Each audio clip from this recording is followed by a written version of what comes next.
샬롬 1월 27일 목요일 오늘의 묵상입니다. 오늘 말씀은 누가복음 7장 36절부터 50절까지 말씀입니다. 예수님이 한 바리새인이 청한 식사 자리에 가셨습니다. 그때에 동네에서 죄인으로 알려진 한 여인이 향유를 담은 병을 들고 예수님 앞에 나아왔습니다. 여인의 죄가 무엇인지 어떤 배경을 지녔는지는 알 수 없습니다. 그녀는 회개의 눈물로 예수님의 발을 적셨고 공경의 마음으로 발에 입 맞추고 향유를 부었습니다. 이를 본 바리새인은 죄인이 다가오는 것을 물리치지 않으셨던 예수님을 이 사람이라고 부르며 경멸합니다. 그는 예수님을 메시아는커녕 당시 사람들이 굳게 믿었던 선지자로도 인정하지 않았습니다. 죄 많은 여인은 예수님을 사랑했지만 바리새인은 비판했습니다.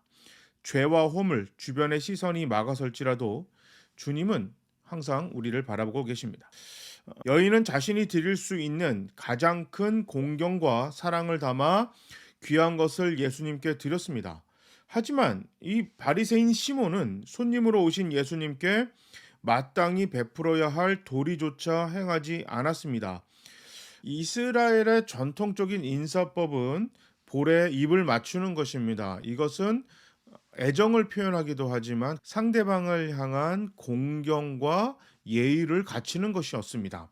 그런데 시몬은 예수님을 자신의 식사 자리에 초대했음에도 불구하고 초청한 사람이 초대받은 사람에게 예의를 갖추지 않았습니다. 오늘 본문의 배경을 보면 바리새인 시몬이 예수님을 식사 자리에 초대했습니다. 이걸로 인해서 관계가 좀 더 나아지려나 보다. 아니면 예수님을 공경했던 사두개인이나 바리새인들처럼 이 사람도 예수님을 공경하는 마음으로 식사 자리에 초청했나 보다. 이렇게 생각할 수가 있는데 오늘 이 여인이 한 행동과 바리새인 시몬의 행동에 대해서 예수님이 비교하시는 것을 보면 전혀 그렇지 않습니다. 시몬은 예수님을 한번 떠보려고 했던 것 같습니다.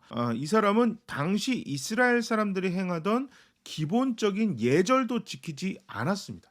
자기가 베푼 이 초대 자리에서 상당히 무리한 행동을 시몬은 계속했어요. 예수님은 종교 지도자인 당신보다 오늘 죄인이라고 울고 있는 이 여인이 하나님께 더 큰 은혜와 더 큰 빚을 탕감받은 사람이다. 감사함이 넘치니까 이 비싼 향유를 주저하지 않고 내 발에 향유도 붓고 감사하다고 저렇게 울면서 표현하는 것이다. 근데 너는 나에게 입 맞추는 그런 기본적인 예절, 예의도 지키지 않은 것을 보면 하나님께 큰 은혜를 받지도 않았고 큰 빚을 탕감받지도 않았던 것 같다. 그러니까 너는 너가 하는 게 당연했던 것이고 이 여인은 여인이 하는 것이 당연하다. 누가복음 사도행전에 하나님께 받은 그 은혜를 표현하는 것을 헌금으로 굉장히 많이 표현했습니다. 누가복음의 시대는 경제적으로 굉장히 힘들었던 시기였습니다. 그래서 종교 지도자들은 헌금을 얼만큼 많이 하느냐에 따라서 하나님에 대한 사랑을 평가했습니다. 그런데 예수님도 헌금을 하는 것을 보고 하나님에 대한 사랑을 평가하셨는데 절대치의 액수로 그 사람을 평가한 것이 아닙니다. 예를 들어서 200만 원을 헌금한 사람은 100만 원 헌금한 사람보다 하나님을 2배 더 사랑한다. 이렇게 종교 지도자들은 평가했어요. 근데 예수님의 평가 방식은 이 사람이 가지고 있는 것 중에 얼만큼을 하나님께 드렸는가 이것을 보고 평가하셨어요.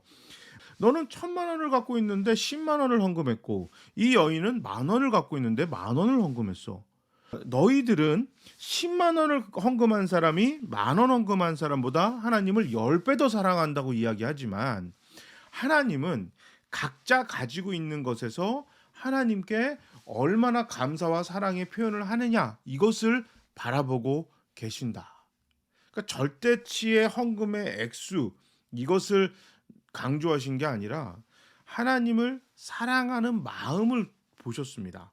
누가는 데오빌로에게 돈으로 표현하는 게 아무래도 마음에 확 와닿잖아요. 아직 예수를 제대로 믿지 않는 사람한테 뭐 목숨을 바치는 얘기, 헌신하는 얘기 해봐야 그 데오빌로 입장에서는 마음에 확 와닿지 않았을 겁니다.